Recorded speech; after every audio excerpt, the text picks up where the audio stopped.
All right, so we're still speaking about the four worlds. That's what this chapter really is about. That's why it's called worlds. The world of action is our world. The world of formation, just to refresh our memories. The world of formation is the world above our world. That's where the angels reside. The world above that is the world of creation, which you've been studying about. And that's where our souls come from.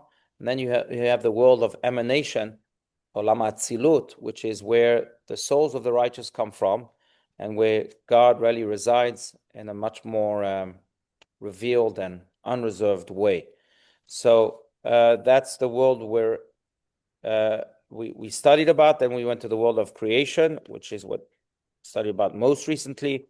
And now slowly but surely we're going down to the worlds and exploring each and every one of them. I just say, let's continue where you left off, page 16. If in our world one needs prophetic insight, does anyone want to read? Anyone? Please go for it. Yes. Prophetic insight, or an opening of faith to distinguish the divine plenty in all its variety of form and in all its levels in the higher world. Everything is more lucid and offers least resistance to the divine plenty. That in being above the other two worlds of action and formation, the world of creation is also more translucently clear. Its creatures are more fully cognizant of the manner in which their world is constantly being created as one or another manifestation of the divine plenty. At the same time, since the world of creation is still a separate world, its creatures and souls have their own individual selves. They may indeed perceive the divine light, and they may fully accept its dominance in everything. Nevertheless, in feeling themselves separate from this light, they recognize their independent existence, which is to say that even the seraph yearns mightily to approach the divine. For despite his being so far above anything man can grasp, and despite his being the embodiment of understanding and higher intelligence, he is aware that his is a reality still disconnected. Right. So to put things in a slightly different manner, the higher we go in worlds, the more dominant God's light is, and the less ego there is, the less separate entities there are. Now, this world, by the way, is the word for world in Hebrew is olam. Olam in Hebrew does not just mean world; it comes from the word le'alem, which means to conceal. Alum. What? Disappear, yeah. Why does it mean to disappear? Because when you disappear, you're concealed. So alum, right? Alum maybe is the word in Hebrew, alum with an ayin. Alum means concealed. And the reason this world is called concealed in Hebrew, it doesn't just mean world, it means concealed, is because God's light is concealed in it. Our task is to reveal the light of God concealed in this world. And it's not just concealed in a general way, it's concealed in every item and every part of this world. There is a light of God, and not just in human beings. In this tzedakah box right here, in this table, there's a spark of God. Every time we use it for holiness, we are revealing God's light, which is really the task of humanity. That's why we are sent to this world, to come and reveal godliness in this world. The higher we go, the less concealed that light is, and the more dominant it is, and therefore the more the entities of those worlds, whether it's the seraphim that he just spoke about, which will explain what they are, but they types of angels, or other types of angels, it could be chayot kodesh. Other angels are called like holy animals. So the more nullified they are to that light, and the more they are also aligned with it, because they nullified to it. In the world of creation that we're still speaking about, so you have the seraphim. The seraphim is really the highest type of angel. Seraphim in Hebrew comes from the word saraf, which means fire. And in many ways, they are parts of God's fire. If God is called in the Torah as an all-consuming fire, because the holiness of God indeed consumes it all, So they are sparks of that fire. That's why they are called seraphim. Now, these seraphim still pray to God every day. In fact, we say that in our prayer each and every morning. We say, V'ofanim v'chayot HaKodesh. These are types of angels, ofanim and holy chayot. V'ofanim v'chayot HaKodesh, berash gadol. They pray with great noise. Leumat seraphim, in contrast with the seraphim. The seraphim pray in silence. By the way, it's interesting. Do you know why they pray in silence and other angels pray with great noise? And that's because the closer you are to the source, the less noise you have to make. The more authentic something is, the less show it needs to have, because it is the thing, right? It's true in so many areas, but people make a lot of noise is usually because what the truth that they're making noise about is not truth. So they have to make a lot of noise to compensate for the half-lie that they have. It's true, I don't know, it's true in many areas. It's true with people who, the Talmud says, it's interesting that a jar with 2 coins makes a lot of noise. But if it, like this jar right now, there's just a few coins. If this jar was full, it wouldn't make any noise. Because if you're full, let your being speak for you. But if your being can't speak for you because it's compromised, then you have to make a lot of noise. So it's true with the angels up there. Those that make noise, it's because they're distant from God. They're more distant.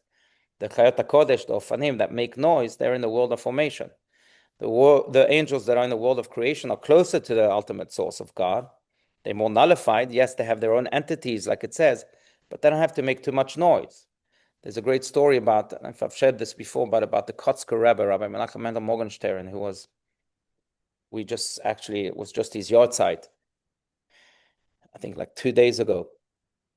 But he was known to be very, very harsh. There was no superficiality whatsoever. He just despised lies, fakeness. And when he prayed in silence.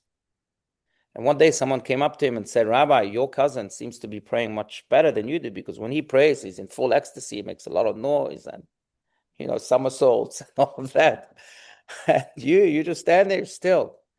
And he responded so powerfully. He said, what can I do that lazy donkeys have to sweat more?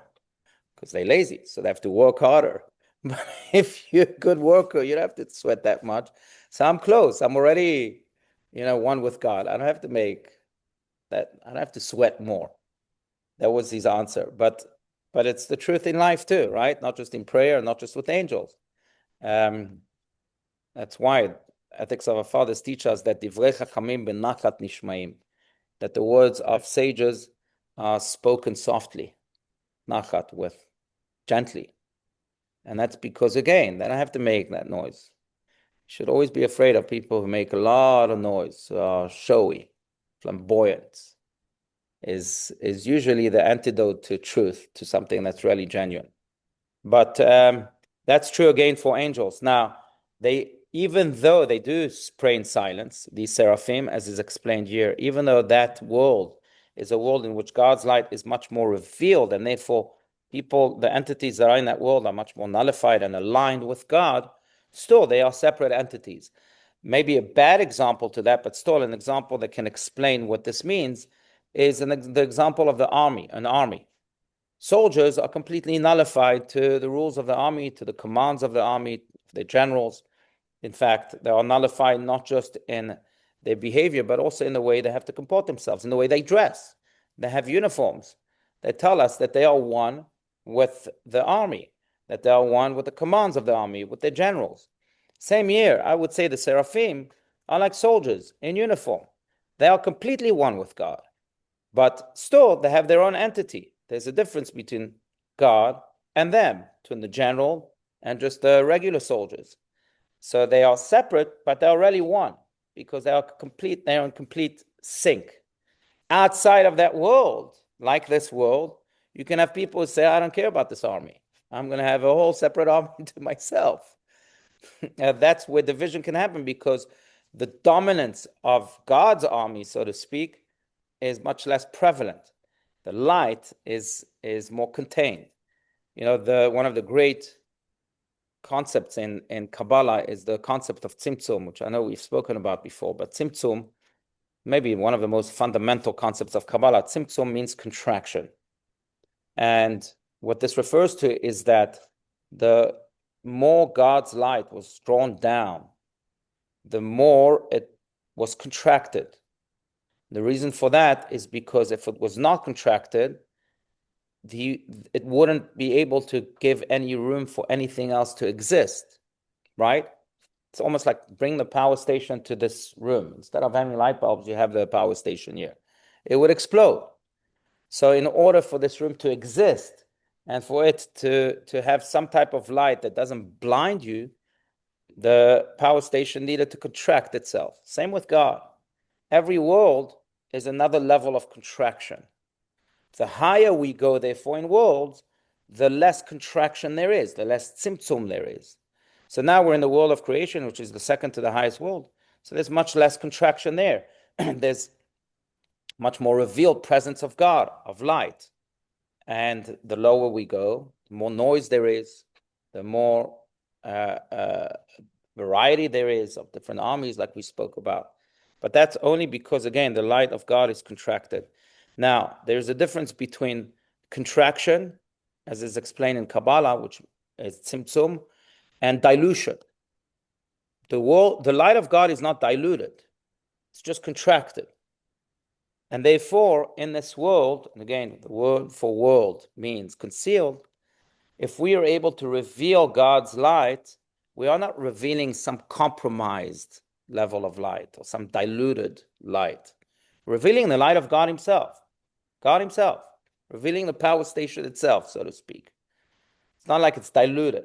Again, there's a difference. It's not diluted. It's contracted. Tzumtzam. Not, I don't know what the word for diluted is in Hebrew. What's the word for diluted? I don't know. But not, it's not compromised, in other words.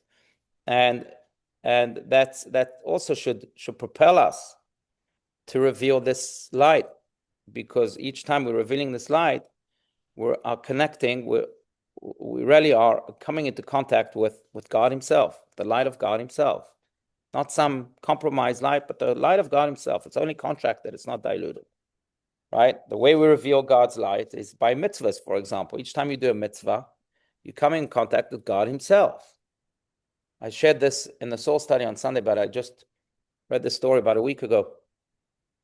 It's just a fascinating story about, it's just about the Lubavitcher Rebbe's advice to a young man. And the advice is just so wise, because this young man was coming to the Rebbe and he said, look, Rebbe, I do mitzvahs. I'm trying to change the world. I'm trying to reveal God's light. But my ego gets in the way. Every time I do something, my ego comes, and sometimes my ego says, look how great you are, and you fill yourself with arrogance. Sometimes your ego comes in the way and says, don't do it, you have something else to do. But my ego comes in the way each and every time, and I don't know what to do. And the Rebbe responded just so brilliantly. He said to this young man, let me ask you a question. Let's say you just heard that you won the lottery. I don't know what the sum is that the Rebbe gave, but let's say you just won $500 million. What was the sum of the latest lottery?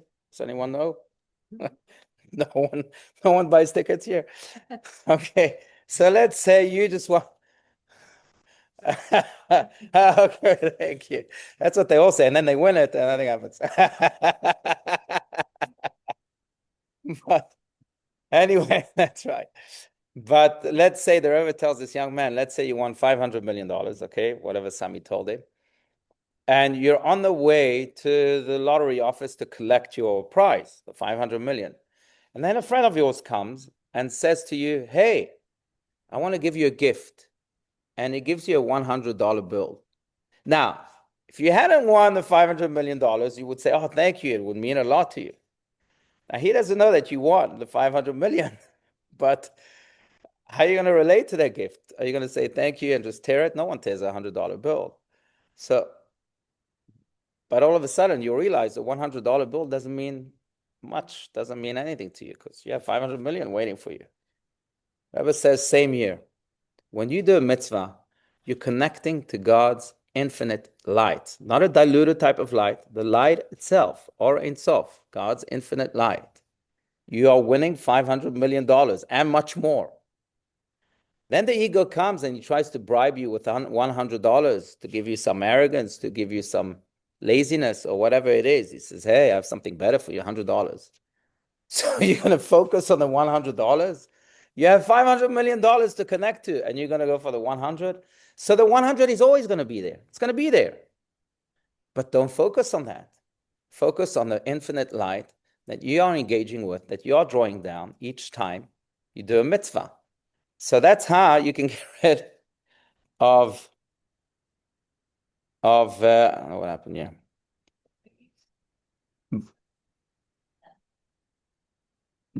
No, it's just what I'm saying is, where is your focus?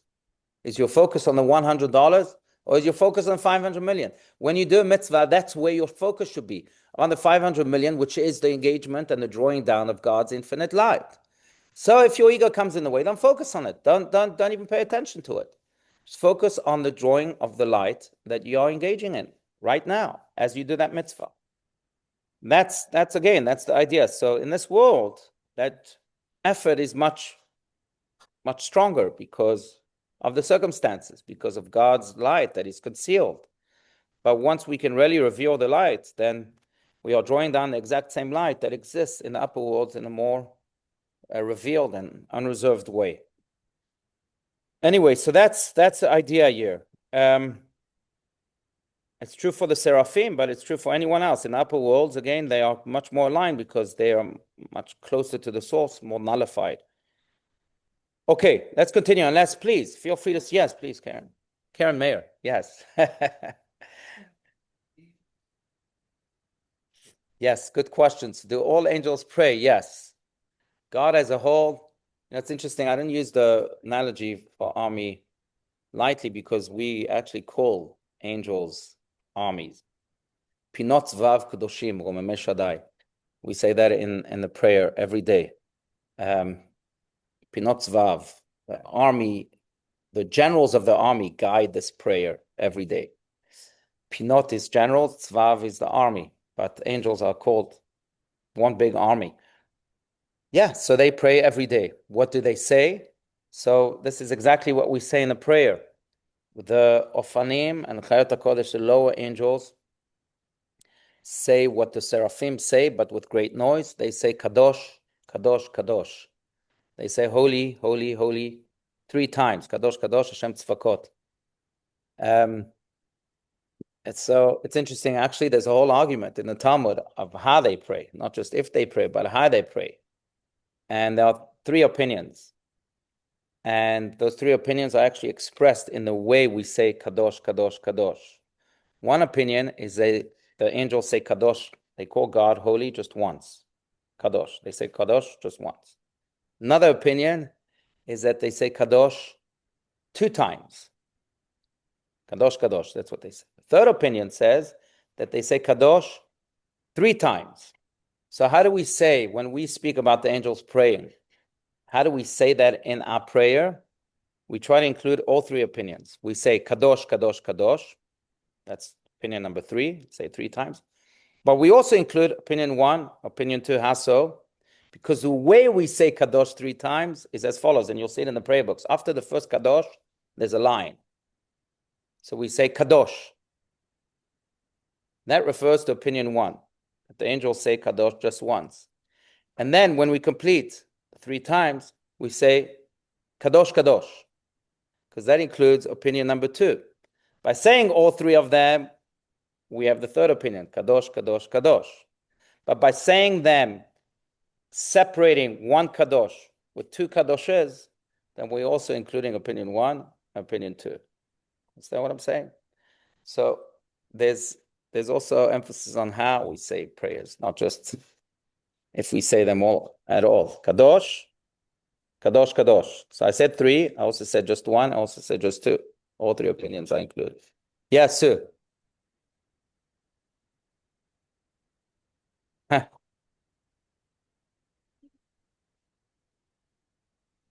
All right.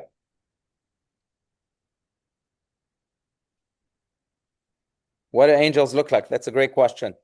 So, um, first of all, yeah, what I tell my children, I could tell you too, is they ask me that question because, children are much more spiritual than we are, and they have these questions all the time. So I tell them, just look in the mirror. They look exactly like you.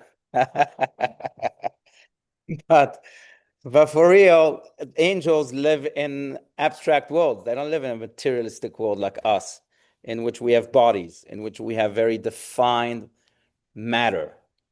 They don't. They live in abstract worlds. It's almost like, what do souls look like? How can you take a picture of the soul? What does it look like? So again, it's abstract. It's not like there's any forms. I will say that even in the abstract world, though, we do have an idea of how they look like based on the prophets. So, for example, the prophet Yechezkel speaks of angels, and there he describes them as having wings, entities with wings. That's how maybe all these artists know that, Michelangelo and others know that angels have wings. That's why we think that angels have wings. But as Kabbalah explains, it's not physical wings. Again, it's abstract world. It's the wings of emotions. Emotions are wings. They lift us up. Positive emotions, at least. Negative emotions pull us down. But positive emotions lift us like wings do. The two wings that angels have are the wings of love and the wings of fear or awe, respect. So even in those descriptions of the prophets, really there's much more spirit than matter. But yeah, but you can look in the mirror too. Okay. Any other comments, questions, disagreements? Otherwise, we'll continue. Please feel free to speak your minds or your hearts. Okay, let's continue. Bottom of page 16. Does anyone want to read? Yeah, we're at the bottom. It says where the paragraph begins with, in fact, only beyond the world of creation. Lauren, please go for it. Go, yeah. Good. Even with the South African accent, that's amazing. Good.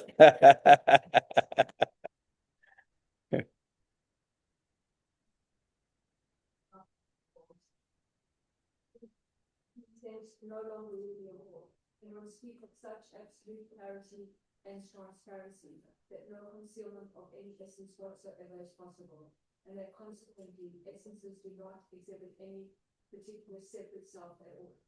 Only in the world of emanation is there no hiding of the revealed divinity by any pretense or sweet that sets things apart. This is why one can say the world of emanation is no longer world, but is itself lost. Head, right. Continue. Let's finish the paragraph. Yeah.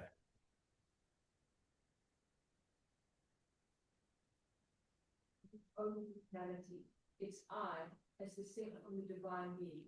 The difference between the world of emanation and the world of creation is thus greater than that between any other two levels. It is the edge of the world, it is the edge of the whole system of independent existences, each one divided from the other by squeeze, and beyond it is the source of all being, where there are no such squeeze anymore. Right. So the world of emanation is different than the world of creation because the world of emanation is God's head, Godhead, as he calls it, where there is no room for any other entity because God's light is so prevalent, just like the power station, that it really melts everything else. You asked about how the angels look like. Well, then I asked how does a soul look like? Well, there is, at least in some shape or form, there is a description of how the soul looks like. Where in the book of Proverbs, written by King Solomon, says that the candle of God is the soul of man. Ner Hashem, nishmat adam. Souls look like candles, little fires. Now, that's, by the way, why we light Yortzeit candles, because we represent the soul that was once with us by lighting a fire, because souls are like fire. Now, in many ways, this idea of King Solomon explains what Rabbi Steinsaltz is saying here very powerfully. And that is that, think about it this way, in every other world, there are bits of fire. everywhere. Souls, like in this world, every one of us here is a bit of fire. The higher we go, especially when we get to the world of emanation, all these fires now are almost swallowed by God's big fire. When you attach one spark of fire to a big fire, it's swallowed by the big fire, becomes a part of the big fire. Same here. When God is completely prevalent, when his light is all invasive, so all the fires that may exist are now becoming one with God's fire. And that is what happens. With the contraction, the fire is broken down to different pieces. But when there is no contraction, in Atzilut, in the world of emanation, then it's one fire that consumes all. That's why also the Torah says, Ki Hashem Elokecha esh ochlahu. God is an all-consuming fire. All-consuming fire. In his root, Godhead, it's an all-consuming fire. But if you take the fire, contract it, then it breaks apart a little bit, and at the same time, it also gives room for other entities. Now, the goal of man, beyond our goal in the world, as we spoke about, to reveal godliness, the goal of man is also to, in many ways, reveal this fire, so that we peel off anything that might stand in the way of that fire. I think the greatest obstacle to the fire is the ego. You got to peel it off. Does that $100 bill? Just don't focus on it. You got fire right here, and you're focusing on the $100 bill. Don't focus on that. That is man's role towards himself, towards the world we spoke about, but towards himself. It's really to be able to reveal that fire so that it completely is broken of any peels, and that it can become one with God, so that ultimately, when a person then functions, when a person expresses himself, it's really God expressing himself through that person, because he's rid himself of any peel. Give you just again another story of the Maggid of Mezrich.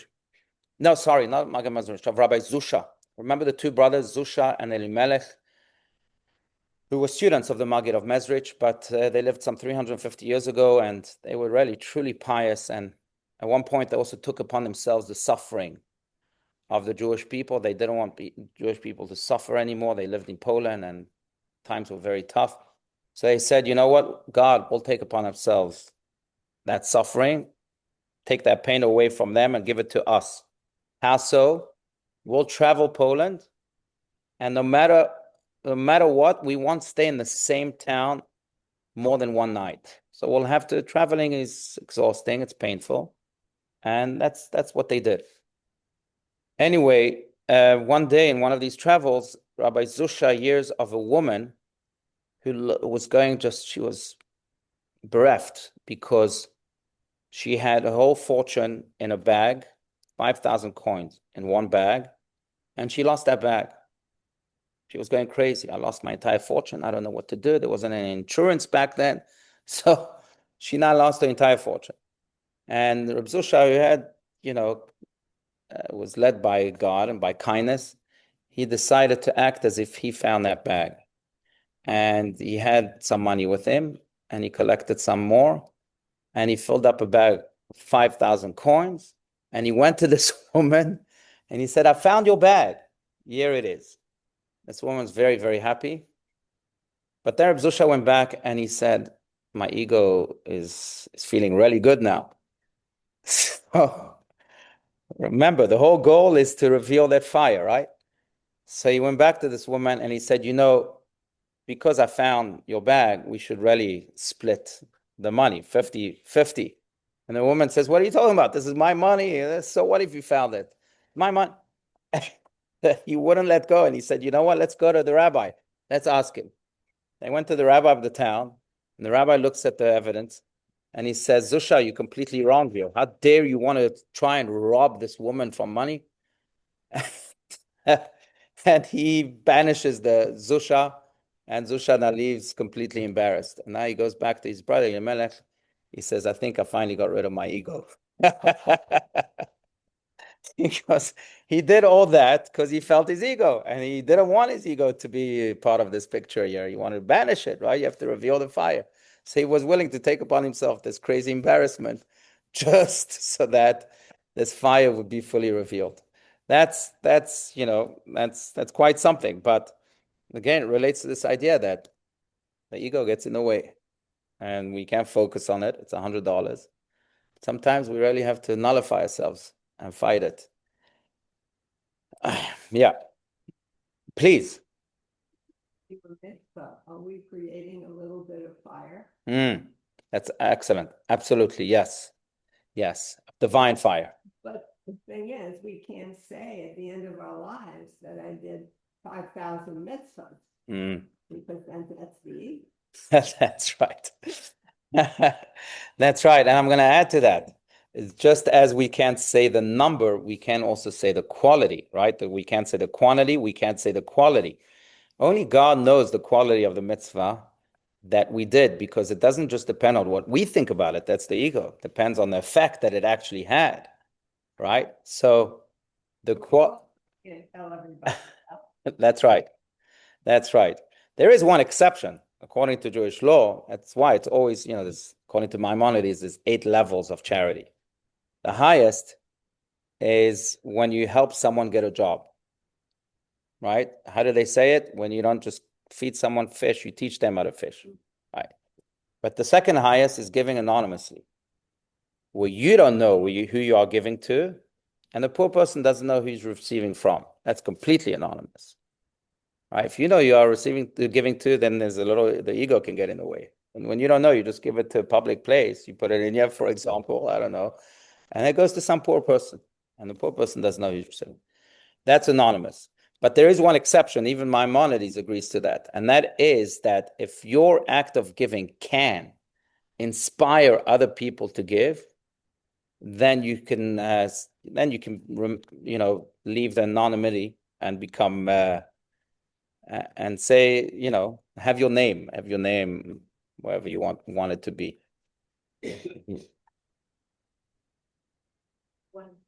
Mm-hmm.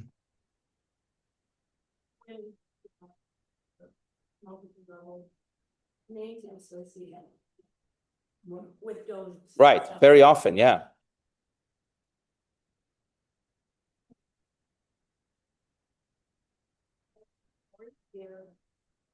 The higher the sun sometimes in the eyes of right that impacting home of the ego, giving the most. Yeah, I mean, they're gonna have to speak for themselves. But look, if it inspires other people to give, then they should have the names, as Maimonides and so many others teach. Because at the end of the day, we want to create this ripple effect too. Now, if their ego gets a boost from that, then they're going to have to deal with that for themselves, by themselves, in whichever way they think, maybe in a Zusha way, or maybe not. But yeah, if it inspires others, yes, then you should. Not only is it okay, but you should. No. Now, if you get an ego boost from that, then go to therapy. But but that's right, exactly. Find a way to embarrass yourself. Exactly. Yeah, but the point again is, because you see, you asked a good question, whether it's fire when we do a mitzvah. Many ways it is, and it's not, again, that term is not used lightly, certainly not by King Solomon. But fire, because fire illuminates. Fire has a ripple effect, that it brightens the world. That's fire. Fire doesn't have the trait that it stays with itself and for itself. It's there illuminating the world. And that's what every mitzvah should really be doing. It should be creating this light that carries a ripple effect way beyond the eye can see. So yeah. Yeah, I will add just one more point, just relating to the fire. I think the analogy also, again, is very powerful. It's not just accurate, obviously, but it's very powerful. But fire could be very constructive or can be very destructive, right? And Musar books teach this a lot. Chassidus also teaches that, but Kabbalah, they all come from Kabbalah. Same with mitzvahs.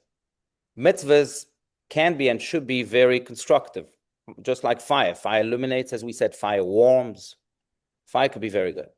When does that mitzvah become destructive? When we do it for ego purposes only. There's a horrible story out there, but I'll share it anyway, just to make that point.